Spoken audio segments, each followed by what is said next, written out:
అందుబాటులోకి వచ్చారు. చెవుల కృష్ణాంజనేయులు గారు సీనియర్ రాజకీయ విశ్లేషకులు, జర్నలిస్ట్ కూడా మనతో పాటుగా లైవ్లో జాయిన్ అయ్యారు. బాబు పాలూరి జనసేన అధికార ప్రతినిధి కూడా మనతో పాటుగా లైవ్లో జాయిన్ అయ్యారు. ముందుగా శేఖర్. నమస్తే అండి వర్మ గారు. నమస్తే అండి శేఖర్, ఏంటి జగన్మోహన్ రెడ్డి గారు ఓకే ఆందోళన ఇవన్నీ కూడా సిద్ధం చేస్తున్నారు. మీరు ఏదైతే జూన్ 4 అన్నారో ఇక్కడి నుంచి పూర్తి స్థాయిలో ఆందోళన చేసి ప్రభుత్వం చేసే తప్పులన్నింటి మీద కూడా పోరాటాలకి సిద్ధమైనట్టున్నారు. సో ఇదే నేపథ్యంలో జగన్మోహన్ రెడ్డి గారిని అరెస్ట్ చేసే దమ్ముందా అని చెప్పి పేర్ని నాని గారు అనడంలో ఆంతర్యం ఏంటి? ఇప్పుడు ఆ దమ్ములు అవి ఎందుకు వస్తున్నాయి? అసలు ఆయన అరెస్ట్ టాపిక్ ఎందుకు వస్తుంది? చంద్రబాబు నాయుడు గారిని అరెస్ట్ చేసే దమ్ముందా అన్నప్పుడు చాలా మందికి మాట్లాడే ధైర్యం లేదు సార్. దాని మీద చర్చించే ధైర్యం లేదు. అంటే అరెస్ట్ చేశారు కదా, అది అయిపోయింది కదా. నేను మీ గురించి మాట్లాడట్లేదు సార్. నేను దయచేసి మీరు దయచేసి తీసుకోవద్దు. నేను చంద్రబాబు నాయుడు గారి అరెస్ట్ విషయం గురించి మాట్లాడుతున్నా అండి. ఇక పవన్ కళ్యాణ్ గారు మాట్లాడిన మాటల గురించి చర్చించడానికి చాలా మందికి ధైర్యం లేదు సార్. కాకపోతే అదేంటో సార్, పాపం పేరు నాని గారి గురించి ఏది మాట్లాడినా సార్ చర్చలు పెట్టడానికి చాలా మందికి ఉర్రు తొలుగుతా ఉంటారు. చర్చ కాదండి, చర్చ పెట్టాలని టాపిక్ జనరల్ గా చెప్తున్నాను. ఇది ఒక టాపిక్. మీరు నేను చెప్పేది ఏంటంటే అసలు ఈ స్పీడ్లో ఆ టాపిక్లు ఎందుకు వస్తున్నాయి అని. అంటే ఈ మధ్యకాలంలో ఇక్కడ వాళ్ళు పిఏని అరెస్ట్ చేశారు, ఆ తాడేపల్లి ప్యాలెస్ వరకు వెళ్ళిపోయిన ఇలాంటి ప్రచారాలు జరిగినాయి కదా. ఈ టైంలో ఈయన మాట్లాడడం అన్నది సోషల్ మీడియా ఒకసారి మీరు చూస్తే అర్థమవుతుంది సార్. అంటే ఎకరంలో ఉన్న ఇల్లు ప్యాలెస్ అయితే 5 ఎకరాల్లో కట్టుకునే ఇల్లు పూరిగిడ్స్ అవుతుందా సార్? సో ఇదేంటో సార్, అది దారుణంగా ఉంటుంది. జగన్మోహన్ రెడ్డి గారి దగ్గరికి వచ్చేసరికి అన్ని ప్యాలెస్లు అయిపోతాయి. సరే, దాని గురించి నేను చర్చించదలుచుకోలేదు కానీ సార్, నేను యాక్చువల్లీ టాపిక్ లోకి వద్దాం అనుకుంటున్నాను. సో కూటమి ప్రభుత్వం అధికారంలోకి వచ్చి 2 సంవత్సరాలు అయింది సార్. అవును. ఈ 2 సంవత్సరాల్లో వాళ్ళ అధికారంలోకి రాకముందు ఇచ్చిన హామీల్లో నెరవేర్చినవి ఎన్ని, నెరవేర్చాల్సినవి ఎన్ని, ప్రజల్ని ఎంతలా వెన్నుపోటు పొడిచారు? ఎన్నికలకు ముందు మనం గట్టిగా మాట్లాడుకుందాం సార్. ఎన్నికలకు ముందు ప్రతి ఇల్లు తిరిగి తెలుగుదేశం జనసేన కార్యకర్తలందరూ కూడా, నాయకులందరూ కూడా బాండ్లు పంచిన మాట వాస్తవమా కాదా? అంతఃకరణ శుద్ధితో జూన్ 4 నుంచి ప్రారంభం అని చెప్పేసి పవన్ కళ్యాణ్ గారు ఓ పక్క సిగ్నేచర్, ఇంకో పక్క చంద్రబాబు నాయుడు గారు సిగ్నేచర్ ఇచ్చి ఇల్లు బాండ్లు పంచారా లేదా? మరి బాండ్లు పంచిన వాటిల్లో జూన్ 4 నుంచి 2 సంవత్సరాలైంది. జూన్ 4కి మరి నెరవేర్చారా? నిరుద్యోగ భృతి కింద ఎంతమంది నిరుద్యోగులకు ఇచ్చారు? దీని గురించి వైఎస్ఆర్ కాంగ్రెస్ పార్టీ నిలదీస్తుంది, ఆందోళన చేస్తుంది, ప్రశ్నిస్తుంది. అవసరమైతే నిరుద్యోగంలో కలుపుకొని పోరాటానికి సిద్ధమవుతుంది. ఆడబిడ్డ నిధులు సార్, వైఎస్ జగన్మోహన్ రెడ్డి గారి చేయూత, ఆసరా, తోడు లాంటి అన్ని పథకాలు మహిళలకి పెద్దపీట వేస్తే మరి వాటిని కొనసాగిస్తూనే 18 సంవత్సరాలు నిన్నటువంటి ప్రతి మహిళకి నెలకు 1500 లెక్కన సంవత్సరానికి 18,000 రూపాయలు ఇస్తామని చెప్పేసి వాళ్ళు ఇచ్చిన హామీనా కాదా? మరి బాండ్లు పంచారా లేదా? సంతకాలు పెట్టారా లేదా?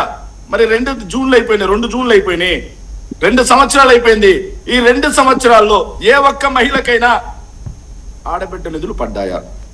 ఆడబిడ్డ నిధులు పడకపోయే ఇంతకు ముందు వస్తున్నటువంటి పథకాలైనా పడ్డాయా? దీన్ని అడగాల్సినటువంటి అవసరం ఉందా లేదా? ఇంకో పక్క చూసుకుంటే రాష్ట్రంలో మేము 13 లక్షల కోట్లు, 14 లక్షల కోట్లు అని చెప్పి వేలం పాట పాడారు. మేము చేసినప్పటి తప్పుడు ప్రచారాలు చేశారు. కానీ వీళ్ళ యొక్క బడ్జెట్ లో వీళ్ళ యొక్క ఫినాన్షియల్ మినిస్టర్ అయినటువంటి పయ్యావుల కేశవ్ గారు ఇచ్చినటువంటి లెక్క ప్రకారం 3,26,000 కోట్ల రూపాయలే జగన్మోహన్ రెడ్డి గారు అప్పు చేశారు.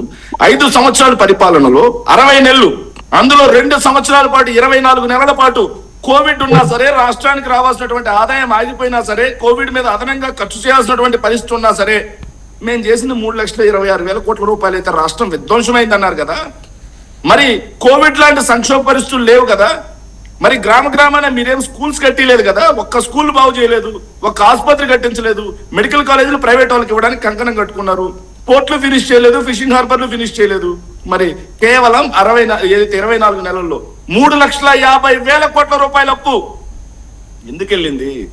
దీనికి కూటమి ప్రభుత్వం నుంచి సమాధానం చెప్పాల్సినటువంటి అవసరం ఉందా లేదా?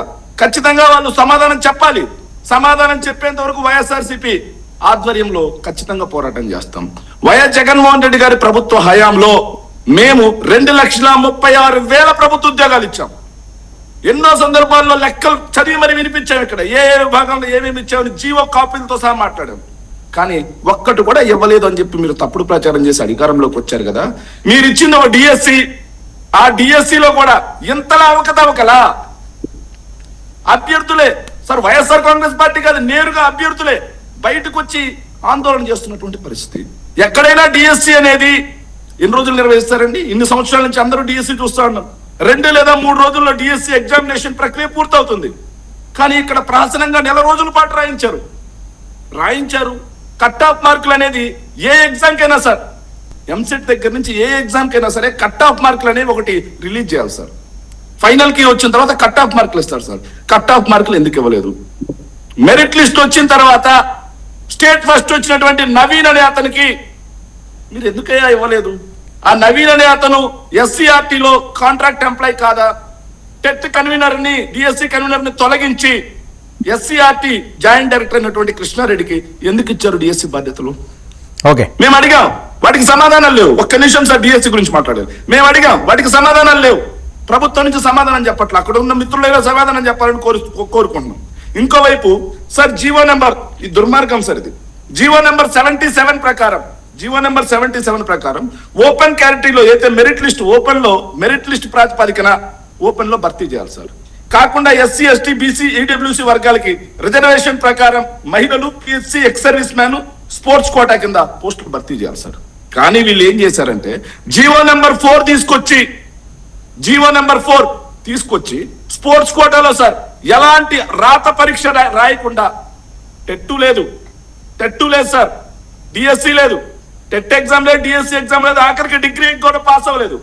వాళ్ళకి ఎట్లా పోస్టులు ఇచ్చారు? అవి కూడా సార్ టెట్, డిఎస్సి పాస్ అవ్వకుండా సైన్స్ టీచర్లు, సోషల్ టీచర్లు, ఇంగ్లీష్ టీచర్లు, తెలుగు టీచర్లు ఇచ్చేస్తారా? ఇది కుంభకోణం కాదా? గోల్డ్ మెడల్, నేషనల్ లో గోల్డ్ మెడల్ వచ్చిన వ్యక్తులకి పోస్టులు ఇవ్వకుండా దుర్మార్గంగా ఇది మార్చేసి పూర్తిగా జీవో నెంబర్ 4 ఈ డిఎస్సి కోసమే తీసుకొచ్చి డిఎస్సి అయిపోయిన తర్వాత మళ్ళీ సాధారణ పరిస్థితులకి ముందు గేట్లు ఎత్తేసారు సార్. వాళ్ళందరినీ లోపలికి లాగేసుకున్నారు. మళ్ళీ గేట్లు మూసేదానికి జీవో నెంబర్ 44 తీసుకొచ్చారు. ఇందులో కుంభకోణం లేదా? అవినీతి లేదా? మేము అడుగుతా ఉన్నాం. వాటన్నిటికీ సమాధానం చెప్పాలి వీళ్ళు. కాకుండా సార్ దుర్మార్గమైన అంశం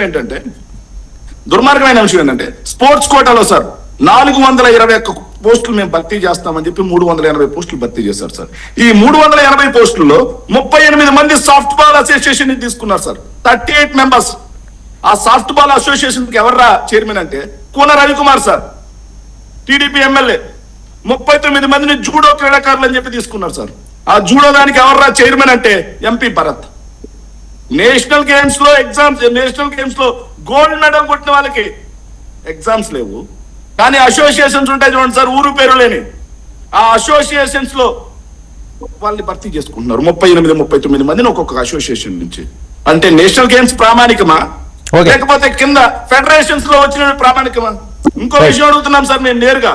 సార్ మీరు ఎవ్వరూ మాకు సమాధానం చెప్పాల్సినటువంటి అవసరం కూడా మేము కోరుకోవట్లా. మేము ఒకటి కోరుకుంటున్నాం సార్, డిఎస్సి అభ్యర్థుల విజ్ఞప్తి మేరకి మీరు ఎలాంటి తప్పు చేయలేదు అనేది మీ భావన అయితే, మీ సిద్ధాంతం అయితే సిబిఐ ఎంక్వైరీ ఇవ్వడానికి ఎందుకు వెనకాడుతున్నారు? సిట్టింగ్ జడ్జి ఆధ్వర్యంలో డిఎస్సి అవకతవకల మీద విచారణకి ఎందుకు వెనక్కి వెళ్ళిపోతున్నారు? స్పోర్ట్స్ కోటాలో ఉద్యోగాలు సంపాదించినటువంటి వ్యక్తుల యొక్క స్పోర్ట్స్ సర్టిఫికెట్లు ఎందుకని చెప్పి మాకు చూపిబల్ల.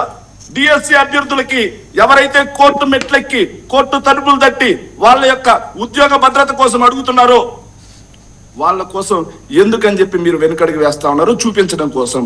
సిబిఐ ఎంక్వైరీ మీరు తప్పు చేయకపోతే సిబిఐ ఎంక్వైరీ కోసం ఎందుకు వెనుకడికి వేస్తున్నారు అని చెప్పేసి ఈ సందర్భంగా మేము వాళ్ళు ఖచ్చితంగా క్వశ్చన్ చేస్తాం, డిమాండ్ కూడా చేస్తాం. ఓకే శేఖర్, ఇంకో విషయం, వైనాట్ 175 అని బాగా మాట్లాడేవారు. ఇప్పుడు 100 సీట్లకు పరిమితం, ఇది ట్రోల్ అవుతున్నది. ఏంటి 100 టార్గెట్ అంటే మ్యాజిక్ ఫిగర్ దాటాలనా? నాకు ఒకటి అర్థం కావట్లేదు. ఎవడెవడో సోషల్ మీడియాలో పనికిమాలినోడు ఎవరెవరో కాదండి, మీరు సోషల్ మీడియా ఒకసారి ఫాలో అయితే ఏంటి 100 టార్గెట్ ఏంటి అని. సార్ వైఎస్ఆర్ కాంగ్రెస్ పార్టీలో ఏ ఒక్క సోషల్ మీడియా నుంచైనా హ్యాండిల్ నుంచైనా మా టార్గెట్ 100 అని వచ్చిందా? జగన్మోహన్ రెడ్డి గారు అన్నారని కదా ప్రచారం జరుగుతుంది. అదే 100 అంటే తప్ప అండి?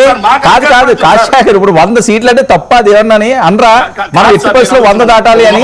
సార్ తప్పు ఒప్పుల గురించి కాదు సార్, నేను ఒక విషయం చెప్తా. ఎవరైనా సరే ఎగ్జామ్ ఎందుకు రాస్తారు? 100కు 100 మార్కులు సంపాదించుకోవడం కోసం ఎగ్జామ్ రాస్తారు, అవునా?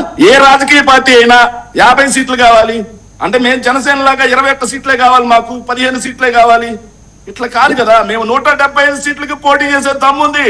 175 సీట్లు గెలవడం కోసమే కృషి చేస్తాం. Okay right. అంతేగాని 100 ఓకే సీట్ల విజయ్. కోసం ఎవడో సోషల్ మీడియాలో ఎవడో ఓకే రాసుకుంటాడు విజయ్. కదా, మమ్మల్ని మాట్లాడమంటే ఏం విజయ్ చెప్తాం సార్? విజయ్ ఏంటి 175 వాళ్ళు పోటీ చేస్తారట, ఈయన చాలా ప్రశ్నలు వేశారు, అట్లన్నిటికీ సమాధానాలు మీరు ఇవ్వకపోయినా పర్లేదు, ఆ విద్యార్థుల కన్నా మీరు ఇవ్వండి, ఆ ఎగ్జామ్లు రాసిన వాళ్ళు సమాధానం వాళ్ళకి చెప్పండి అని ఆయన మాట్లాడే పరిస్థితి. 100 సీట్లు ఎట్టి పరిస్థితుల్లో గెలాలని మీరు ట్రోల్ చేస్తున్నారా ఏంటి? సోషల్ మీడియాలో వాళ్ళు ఎవరో సీట్లు లేదు వైసీపీ వాళ్ళు. సార్ ఇప్పుడు 175 అంటే ఎట్లాగో గెలిచే పరిస్థితి లేదు. 100 కనుక ట్రై చేసుకుంటే ఈ 11, 21, 31 అవుతాయనేది వాళ్ళ వాదన.